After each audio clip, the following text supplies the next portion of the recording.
జగన్మోహన్ రెడ్డి గారి మీద రాళ్ల దాడి చేశారు. ఈ వార్త మరొక ముందే చంద్రబాబు నాయుడు గారి మీద, మరో పక్క నుండి పవన్ కళ్యాణ్ గారి మీద కూడా రాళ్ల దాడి నిన్న జరిగింది. అంటే రాష్ట్రంలో ఒక ఉద్రిక్తత వాతావరణాన్ని ఈరోజు పెంచి పోషించే విధంగా ఈ రాజకీయం సాగుతుంది. అయితే ఇక్కడ జగన్మోహన్ రెడ్డి గారి మీద జరిగింది ప్రతిపక్షాల దాడా కాదా అనే దాన్ని ఒకసారి పక్కన పెడితే, ఈరోజు రాష్ట్రంలోని ప్రజలు ఏంటంటారు, ఒక రకంగా సైలెంట్గా వారి పనాలు చేసుకుంటూ రాజకీయాన్ని అబ్జర్వ్ చేస్తూ ముందుకు సాగుతున్నారు. శాంతియుతంగా ఉంది రాష్ట్రం. దీన్ని ఇప్పుడు నాశనం చేసే విధంగా ముందుకు సాగుతున్నారు. ఒకరు కొట్టు సచ్చేలాగా ఈరోజు రాష్ట్రంలోని పరిణామాలు మారుతున్నాయి. దీనికి కారకులు ఎవరంటారు? ఈరోజు ప్రధాన ప్రతిపక్షంగా ఉన్న చంద్రబాబు నాయుడు అంటారా, లేకపోతే జగన్మోహన్ రెడ్డి ఈరోజు ఇవన్నీ డ్రామాలు రక్తికత్తిస్తున్నారంటారా? ఏంటి మరి మీ అభిప్రాయం దీని మీద? సుబ్బు గారు, చరిత్ర ఏది చూసుకున్నా మనకి కొన్ని చెప్తాయి. రాజ్యకాంక్ష ఉన్నవాడికి బాగా అర్థం చేసుకోవాలి ఈ పాయింట్ మీరు. రాజ్యకాంక్ష ఉన్నవాడికి, తర్వాత మత ఉన్మాదం ఎక్కువైనటువంటి వ్యక్తులకి ఇటువంటి రక్తం చూడలేని వాళ్ళు ఉండలేరు. లైవ్ ఎగ్జాంపుల్ ప్రపంచంలో చూడండి. ప్రపంచంలో అత్యధిక జనాభా ఉండేది క్రిస్టియన్లు, తర్వాత రెండో ప్లేస్లో ఉండేది ఎవరు? ముస్లింలు, అంతే కదా. మీరు చూడండి, ఏ సంవత్సరం చూసినా, ఏ దేశ చరిత్ర చూసినా మొట్టమొదట కొట్టుకునేది వీళ్ళు రెండు వర్గాలే. ఎవరు? క్రిస్టియన్లు, ముస్లిమ్స్. ఈరోజు మూడో ప్రపంచ యుద్ధం తన్నుకుంటా వస్తుంది. ఒకవైపు ఇజ్రాయిల్, ఇరాను బాంబులు మోత మోగించుకొని చిన్నపిల్లలను చంపేసుకుంటున్నారు. దేనికి చంపేసుకుంటున్నారు? ఆ జెరూసలేం అనేటటువంటి చిన్న నగరం. అప్పుడు ఏం చెప్పింది ఐక్యరాజ్య సమితి? ఏం చెప్పింది? ఒరే బాబు, అది అంతర్జాతీయ నగరంగా ఉంచేద్దాము. ఇటు యూదులకి, అటు క్రిస్టియన్లకి, అటు ముస్లిమ్స్కి ముగ్గురు కలిసి ఎవరైనా పోవచ్చు, అంతర్జాతీయ నగరం ఒప్పుకోవాలి. మతోన్మాదులు ఏం చేశారంటే చిన్న పిల్లలతోని చంపేస్తూ కొన్ని కుటుంబాలని చిన్న భిన్నం చేస్తున్నటువంటి, అది మన కళ్ళ ముందు నిత్యకృత్యంగా టీవీల్లో, యూట్యూబ్లో చూస్తూ ఉన్నాం. అవును. ఆ కోవకు చెందినోడే జగన్మోహన్ రెడ్డి. అటువంటి కోవకు చెందినటువంటి దుర్మార్గుడు ఈ జగన్మోహన్ రెడ్డి. కేవలము తను అక్రమ సంపాదించినట్టు ఇన్ని సిద్ధం మీటింగ్లు పెట్టిండుగా. ఏ రోజన్నా, ఒక్క రోజన్నా నేను అక్రమ సంపాదనకు పాల్పడలేదు, ప్రజల సొమ్ము నేను దోచేయలేదని ఒక్క సభలో నన్ను చెప్పాడు జగన్మోహన్ రెడ్డి. ఎప్పుడు చంద్రబాబు నాయుడిని విమర్శించడమే తప్ప, గతంలో మేనిఫెస్టోల గురించి చెప్పడమే తప్ప, నేను ఇది చేశాను అని ఒక్కటంటే ఒక్కటి చెప్పగలుగుతున్నాడు జగన్మోహన్ రెడ్డి. ఏమీ చెప్పటంలా. జగన్మోహన్ రెడ్డి సినిమా అయిపోయింది.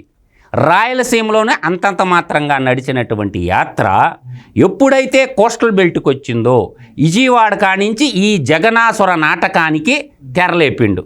ఇదంతా కూడా జగనాసురుడు అనేటటువంటి ఈ వ్యక్తి సృష్టించుకున్నటువంటి నాటకమే. నాటకం అని మీరు ఎలా చెప్తారు? 100% చెప్పగలను. నాటకము. అసలు 3 అంచెల భద్రత ఉంటుంది. జగన్మోహన్ రెడ్డికి ఒక వెహికల్లో పోతున్నప్పుడు 3 అంచెల భద్రత ఉంటుంది. ఒకటి సివిల్ పోలీసు వాళ్ళు ప్రొటెక్షన్ ఉంటారు, రెండో ప్లేస్లో సిఆర్పిఎఫ్ వాళ్ళు ఉంటారు, మూడో ప్లేస్లో స్పెషల్ ప్రొటెక్షన్ ఫోర్స్. 3 రకాలైనటువంటి ఫోర్స్ ఉన్నప్పుడు అసలు ఒక చిన్న చెప్తాను. రాయి ఎంత దూరం ఇసరగలడం మనిషి? ఎవడు ఇసురు చూపించమను, నేను నిలబడతా విజయవాడ సెంటర్లో, కొట్టేవాడు కొట్టమను. నీకు కట్బాల్ పెట్టి కొట్టాను అంటున్నారు. కట్బాల్ పెట్టి దేని కొడతారు? పిట్టల్ని, పావురాలను కొడుతుంటారు. అంత బొడుకుంటుంది, పిట్ట పావురాలను కొడతారు. అది నేనన్న మాట కాదు సుబ్బు గారు. కొడాల నాయన గారు అప్పట్లో రాళ్లదాడి ఎర్మగొండపాలెంలో సురేష్ అనే మంత్రి చేపిస్తే ఏమన్నాడో తెలుసా? కొడాలని చంద్రబాబు నాయుడిని రాళ్లతో కొట్టడానికి పావురమా పిట్ట అన్నాడు. అర్థమైందా? ఇప్పుడు జగన్మోహన్ రెడ్డి కూడా ఆయన భాషలో కంపేర్ చేసుకుంటూ పావురమా పిట్ట అనేది మనం అర్థం చేసుకోవాలిగా. ఇలా ఉంటుంది. తర్వాత ఇంకొక ఘన చరిత్ర కలిగినటువంటి మినిస్టర్ ఉన్నాడు. ఏది ఆయన ఉన్నాడు కదా, ఏది లిక్కర్ డాన్ బొత్స సత్యనారాయణ. ఆయన మోసపోయిన రైతులు బాధతో ఉన్నవారు కడుపు తరుక్కొని రాళ్ళు ఇసురుండొచ్చు అని మాట్లాడతారు. బొత్స సత్యనారాయణ ఈ మాట మాట్లాడాడు. తర్వాత కాంబాబు అంటారు కదా, రాంబాబుని కాంబాబు అని పేరు పెట్టుకున్నారు కదా సినిమాలో. ఆయన ఏమంటాడంటే ఎవరో తొంటర్లో రాళ్ళు వేసి ఉండొచ్చు అని ఆయన అంటాడు. తర్వాత ఈ కురసాల కన్నబాబు హైడ్రామా క్రియేట్ చేసినాడు అని అన్నాడు కురసాల కన్నబాబు ఈ అన్నమాట. గతంలో చంద్రబాబు నాయుడు మీద దాడి జరిగినప్పుడు వీళ్ళు చేసిన statement. హైడ్రామా క్రియేట్ చేసి ఉండొచ్చు అని అన్నాడు. ఇప్పుడు మీరు చేసి ఉండొచ్చు కదరా హైడ్రామా, ఓట్ల కోసం సానుభూతి కోసం. గత ఎలక్షన్ ముందు కోడికత్తి డ్రామా ఆడింది మీరేగా. గత ఎలక్షన్ ముందు కోడికత్తి డ్రామా ఫెయిల్ అయిపోయింది, మనకు ఓట్లు రావు, అధికారంలోకి రాము అన్న ఆకాంక్షతో సొంత చిన్నాయిని నట్ట నడింట్లో గొడ్లు పెట్టి నరుక్కున్నారుగా. నారాసుర రక్త చరిత్రని సాక్షి పేపర్లో రాసుకున్నారుగా. సిగ్గు లేకుండా నిన్న సాక్షి పేపర్లో చంద్రబాబు నాయుడు పవన్ కళ్యాణ్ అంట ఆ ఆత్మహత్యకి ప్రేరేపించిండ్రంట. హత్యాయత్నం చేశారు. ఒక మాట నేను అడగతా, ఇప్పుడున్న డీజేపీకి సిగ్గు లజ్జ ఏమన్నా ఉంటే నేను అడుగుతుండా. అంతలా టీడీపీ ఆఫీస్ మీదకి 250 మంది వైసీపీ గోండాలు పోయి రాడ్లు ఎత్తుకొని పోయి హత్యాయత్నం చేస్తే, చాలా బాగా పడితే హత్యాయత్నం చేస్తే కనీసం కేసు రిజిస్టర్ చేశారా? ఇప్పుడు రాయొచ్చిందో లేదో తెలీదు, జరిగిందో లేదో తెలీదు సంఘటన. దీనికి ముందే 307 పెట్టి అన్నోన్ పర్సన్ కింద కేసు రిజిస్టర్ చేశారు.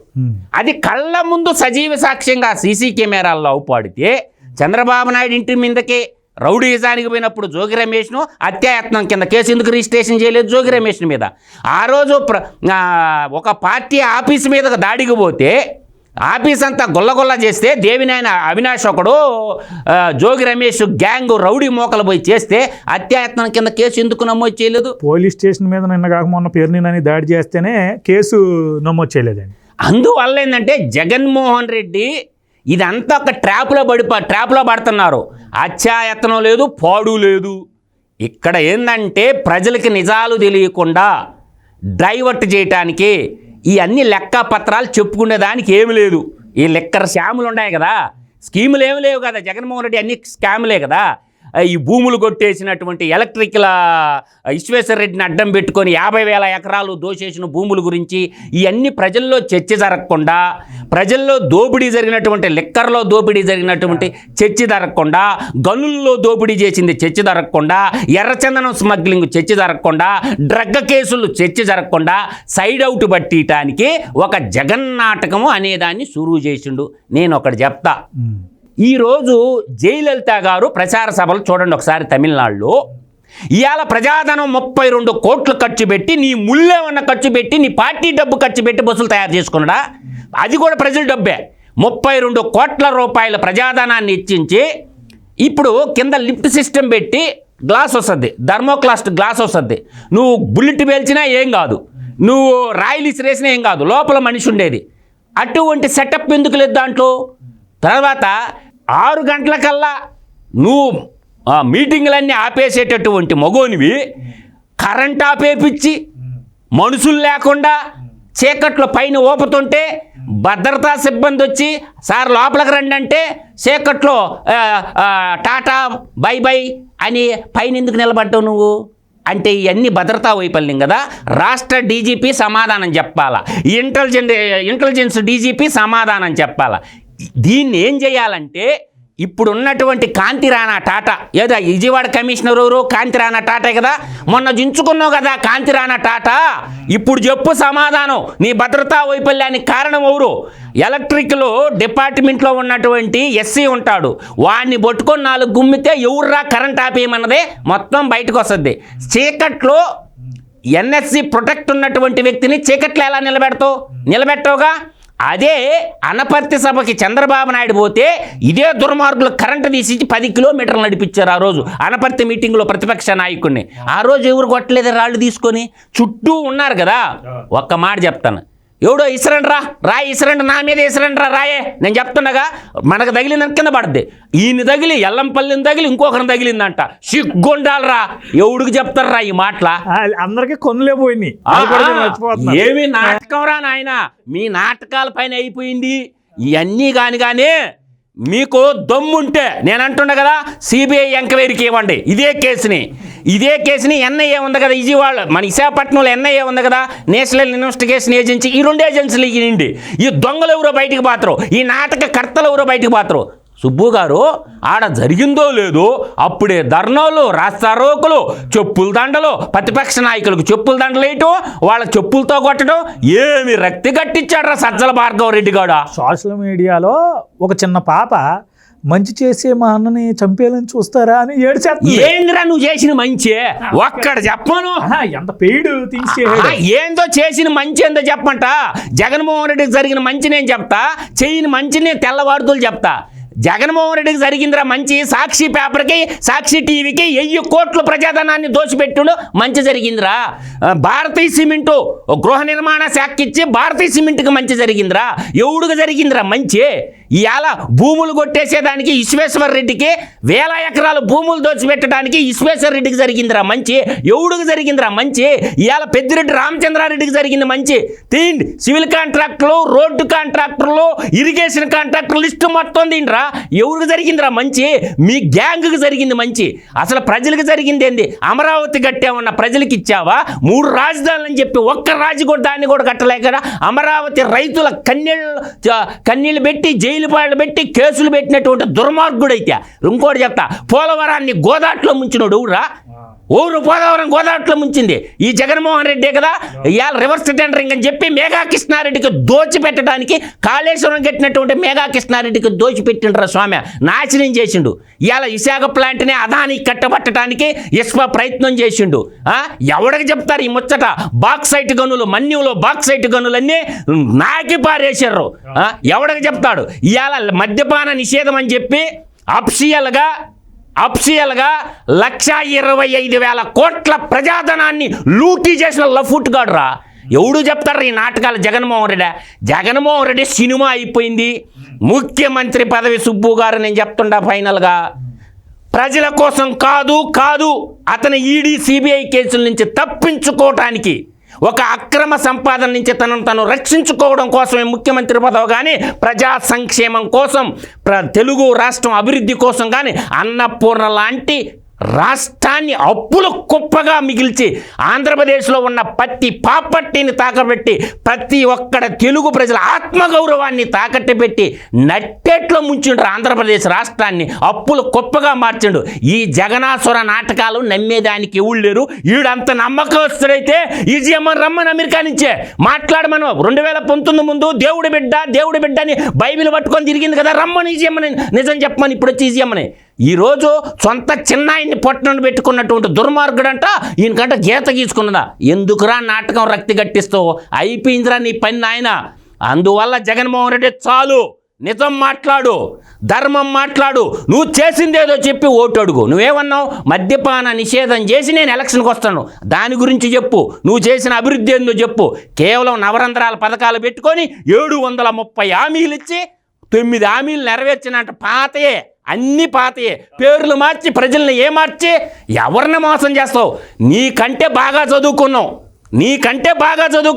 నీలాగా 10th క్లాస్ పేపర్లో కొట్టేసి పంజాగుట్ట పోలీస్ స్టేషన్లో కేసులు పెట్టుకొని దొంగ ఎగ్జామ్లు రాయలా.